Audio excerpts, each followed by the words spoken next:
Hoy es el día del himno nacional argentino, que cumple 205 años. Es una de las canciones más bonitas, es la única canción patria del mundo, canción insignia, que no es una marcha, pero con todos los detalles vamos a conversar sobre el himno nacional argentino con el historiador Patricio Lons. Patricio, buenas tardes y gracias por venir.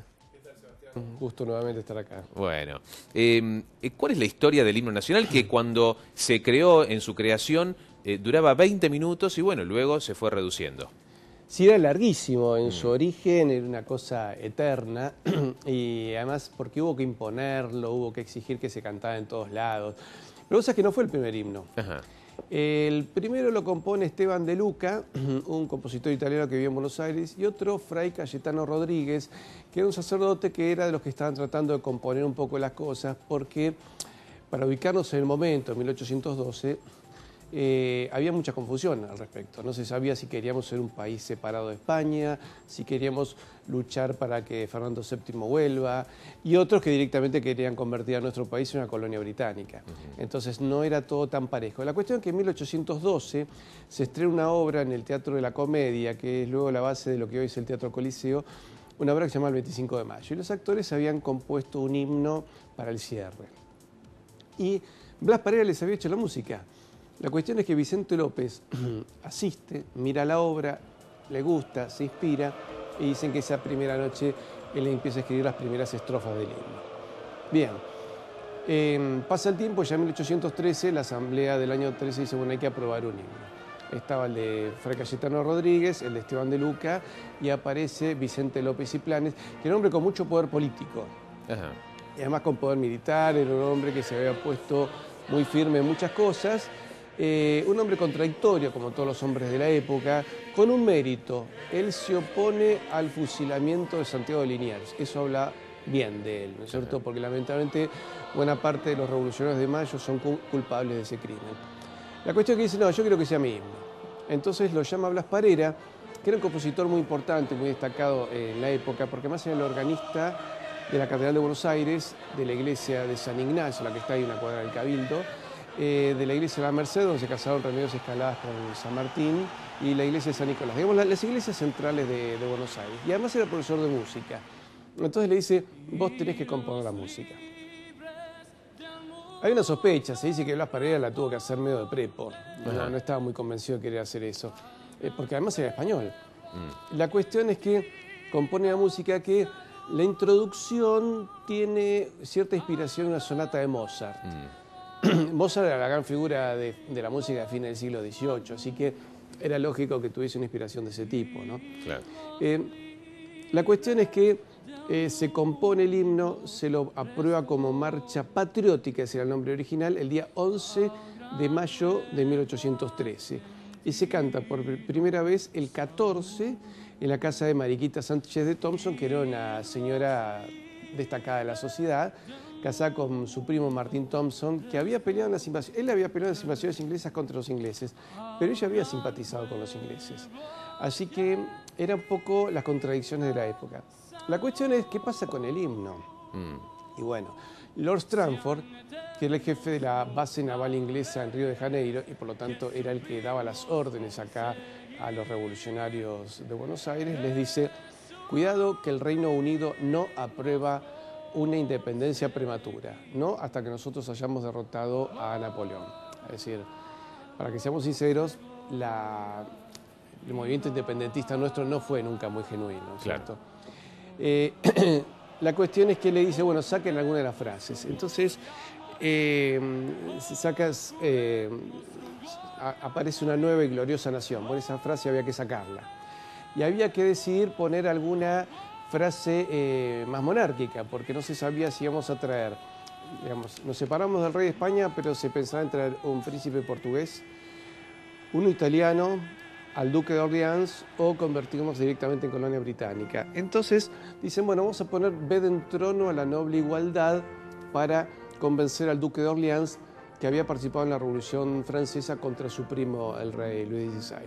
Bueno, Está claro que Sebastián, que el duque de Orleans de noble igualdad no tenía nada, era absolutista, ¿no es cierto? Así que hubo muchos cambios referidos más que nada al momento que estaba viviendo la Argentina de dependencia. El Río de la ¿no? Plata, porque ni siquiera podemos hablar con mucha claridad de Argentina, ¿no es cierto? Hay otra frase que ponen: sobre alas de gloria alza el pueblo un trono a su digna majestad, porque ahí habían pensado en traerse a un príncipe inglés. Bueno, esas frases fueron cambiando con el tiempo y durante mucho tiempo se llamó Marcha Patriótica. En algún momento se publicó en extranjero tomaron la primera frase y lo titularon Oíd Mortales. Hasta que en 1847 alguien lo publica como Himno Nacional Argentino y en 1860 se le pide a Pedro Esnaola que mejore la armonía de la música. Así que, digamos, no es exactamente lo que escuchamos ahora igual al original, pero, digamos, es muy aproximado, ¿no es cierto? Sí. Porque Pedro Esnaola toma unos borradores que había dejado Blas Parera y con eso mejora un poco la armonía. La Ahora, cuestión es, sí. Blas Parera no es argentino, no era argentino, quiero decir, ¿no? No. Pero ¿pudo haberse nacionalizado argentino? Bueno, hay que aclarar que todos los personajes de la época, ninguno era realmente argentino, es decir, eran todos españoles. Claro. A ver, San Martín, Belgrano, todos eran españoles nacidos en territorio de la corona española en América. De hecho, San Martín pelea con la bandera española en 17 batallas en Europa, ¿no es cierto? Así que en realidad todos se sentían españoles y todos tenían un sentido contradictorio. Es más, digo, Belgrano en 1802 se crea la bandera y en 1814 viaja a España a pedirle perdón al rey Fernando VII a ver si podíamos componer la situación. Así que no era todo tan claro. Pero en 1817, después de la independencia, hay en Buenos Aires, sobre todo, una política de endurecimiento con aquellos que eran peninsulares y le dicen a Blas Parera: te tenés que hacer argentino. Estaba casado con una alumna y decide cargar a su familia. En 1817 se va a Río de Janeiro, donde se está un tiempo, y por 1820 él vuelve a España. En España es recibido y vigilado por ser un potencial revolucionario. Bueno, lamentablemente Blas Parera termina en la indigencia, fue enterrado en una fosa común, está enterrado en algún lugar de Cataluña. Ajá. No se sabe con exactitud dónde. Yo no tengo el dato, posiblemente en los registros de cementerios de la época tiene que figurar, ¿no es cierto? Pero ya después toda su familia se quedó allá. Y termina siendo el hombre medio olvidado, pero lo que pasa es que él no estaba muy convencido de componer esa música. Y en realidad Vicente López y Planes era un hombre difícil, peligroso, y que, según cuentan algunos historiadores, lo habría obligado a componer esta música, que realmente es muy, muy bonita, es muy interesante como música y como himno es uno de los más lindos, ¿no? En el mundo. Es el único que es una marcha, que no es una marcha, quiero decir. Los demás de otros países, como por ejemplo la Marsellesa. La Marsellesa es marcha. Y como muchos países, son marchas militares. Sí, casi todos. Lo que pasa es que ahí nuestro himno tiene algunas contradicciones. Por ejemplo, tiene simbología pagana, ¿no? Al dios Marte, por ejemplo, lo cual generaba mucha molestia en mucha gente. El discurso original era muy belicista, era muy, muy, muy belicista, y realmente eso terminaba generando circunstancias confusas en la gente. Claro. Y te digo por qué, Sebastián, porque vos pensás que en el ejército realista no había estado formado por peninsulares, había estado formado por básicamente nativos, que voluntariamente habían formado parte del ejército realista. El ejército revolucionario fueron ejércitos hechos con leva obligatoria, es decir, la gente no estaba tan convencida de participar en eso, porque de hecho veían que se terminaba fraccionando toda América. Entonces no generaba tanta adhesión. A punto tal que en un momento hasta el himno de la letra de Vicente López se refiere a España como su pérfida y él. Realmente se le va la mano, dice algunas barbaridades muy agresivas. Entonces al final, en 1900, tenemos el himno de fondo, ¿no? Si me lo pueden bajar un poco para que yo pueda hablar. Julio Roca termina pidiendo que se cambie. Claro. Entonces dicen, bueno, miren, a ver, estamos en 1900, tenemos ya buenas relaciones con España, le hemos pedido a España que nos reconozca como país independiente. Entonces España ha accedido a cambio de que nosotros mantengamos, digamos, el ideario civilizador de Isabel la Católica. Claro. Entonces, como se conceden mutuamente cosas, entonces se sacan las frases hirientes y se decide cantar la primera, la última cuarteta y el coro. Sí. Ahora, esto ya es más te pido una opinión más personal, pero como historiador creo que tenés una opinión muy calificada en este aspecto, que el himno, más allá de representarnos y de ser nuestra insignia patria cantada, se canta en los eventos deportivos, como vemos en los mundiales, que antes de cada partido se canta, y se corea, no se canta, sino que se corea una parte instrumental. ¿Qué opinas con esto que se coree, teniendo una letra también preciosa, ¿no? El himno. Bueno, vos sabés que hay algo curioso, porque esa introducción, ¿no es cierto? Esos compases tan, tan, tan, tan, bueno, eso es lo que tiene cierta influencia de Mozart. Claro. Vos sabés que en el año 1929, Ernesto de Lepiane, un compositor, le compone una letra en la introducción. Dice, gracias a Dios ha llegado la hora de la libertad. Y esa introducción se canta en todas las escuelas de La Rioja, Catamarca y Santiago del Estero. Yo creo que si nuestros compatriotas de esas provincias nos están escuchando, ellos deben recordar esto, porque en el interior, en esas tres provincias, se canta con esa letra. Y creo que ahora había una propuesta para que en el Mundial, cuando aparezca la selección, haya un cantante nuestro que vaya a cantar esa introducción, que es muy linda, y además, digamos que es una canción que compone un poco, le quita ese espíritu pagano al dios Marte y hace una invocación a Dios. Entonces tiene que ver un poco más con la tradición hispano-católica del norte argentino, sobre todo donde se ha cuidado más esa identidad, ¿no es cierto? Así que esa introducción, curiosamente, tiene una letra que no es de Vicente López. Pero bueno, creo que es una curiosidad que no tenemos. Ahora, vos sabés que después de la reforma que hace en la época de Julio Roca, se hace una reforma final en la época de Marcelo T. de Alvear. Por 1924-25 se hacen unos cambios que a algunos no le agradan, se vuelve más a la inspiración luego de Blas Parera y termina en 1928 una versión final de Luis Larreta, que es la versión que se canta hoy y que luego fue aprobada definitivamente en 1944. ¿Te acuerdas? El gobierno de la Revolución del 43, por el año 44, por decreto presidencial, se aprueba el himno tal cual lo cantamos hoy.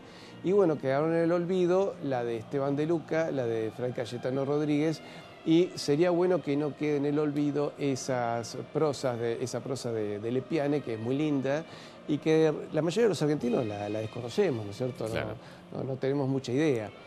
Pero y también es bueno que se hayan quitado aquellas cosas que herían a España, porque era, digamos, una herida contra nosotros mismos. Ya que vos ves, Sebastián, que todo el nacionalismo argentino, incluso los partidos populares, Irigoyen y Perón, fueron personas que exaltaron la identidad española de la Argentina. O sea que, por ejemplo, el 12 de octubre, el Día de la Hispanidad, es una iniciativa de Hipólito Yrigoyen, no de España, ¿no es cierto? Y luego Perón adhiere nuevamente a ese ideario, por eso bueno, se termina aprobando un himno que es mucho más agradable, más simpático, no es belicoso con nadie, no le estamos pegando a nadie, y tiene sí algunas frases contradictorias. En vez de "en trono la noble igualdad", quedó como una frase ahí que simplemente sonaba bien, pero que no tenía mucho con la realidad. Sí, te quería comentar algo, Sebastián. En la versión que se borró hay frases que no reflejan la realidad. Cuando se alza el Inca, por la tumba del Inca. En realidad los indígenas no tuvieron mucha participación en todo el movimiento revolucionario, no se sentían identificados, por el contrario, se sentían opuestos. Y en realidad todo el movimiento emancipador de Mayo más bien lo inició cierta burguesía comerciante en Buenos Aires con un fuerte rechazo en el interior del país, ¿no es cierto? Seguramente, ahora que viene el 25 de mayo y toda la semana de mayo, te vamos a consultar mucho, Patricio, con respecto a todos estos detalles, algunos desconocidos, otros olvidados, y que bien valen la pena, ¿no? Que no solo que vuelvan y que los conozcamos, estar muy al tanto de lo que sucede históricamente, porque nos va a servir mucho para entender la realidad y procesar el futuro. Y esperar ese futuro, ¿no? Entender mucho de nuestros datos históricos y algunas cosas que están un tanto olvidadas en este día tan especial, ¿no? Que es el Día del Himno, que pasó bastante también desapercibido, ¿no? Bueno, porque incluso prácticamente fíjate que hay muchas de esas cosas que se han dejado de enseñar en las escuelas, ¿no es cierto? Pero yo creo que es más, no solo hay que conocer nuestra historia, sino que hay que revisar aquellas cosas que no se han enseñado bien, aquellas cosas que han tapado nuestra identidad, porque eso nos permitiría identificarnos más con nuestra tierra, con nuestros seres queridos. Yo creo que cuando uno conoce bien la historia de su propia patria, hasta es mejor vecino, ¿no es cierto? Porque ya mira al vecino como un verdadero compatriota y no como una persona con la cual tenga que entrar en dificultades, ¿no es cierto? Claro. Los pueblos que aman su historia, uno ve que son hasta más amables consigo mismos y con su gente, ¿no es Seguro. cierto? ¿Cómo hace la gente para ponerse en contacto con vos, Patricio? ¿Tenés una fanpage en Facebook? Tengo una fanpage en Facebook, así que desde los amigos del norte, que si quieren mandarnos alguna versión cantada del himno ese completo que se canta al norte, lo que sí estoy buscando es la letra de Esteban de Luca y la de Cayetano Rodríguez, que no las encuentro, pero en Facebook es Historia con Patricio Lons, ahí me pueden encontrar y bueno, ahí mandarme todos los mensajes que quieran y seguir intercambiando cosas y datos de nuestra querida historia patria. Bueno, muchas gracias por venir, ¿eh? Gracias a vos, Sebastián. Patricio Lons, uno de los historiadores más prestigiosos que nos ayudó a rememorar esto del himno en este día tan especial, el Día del Himno Nacional.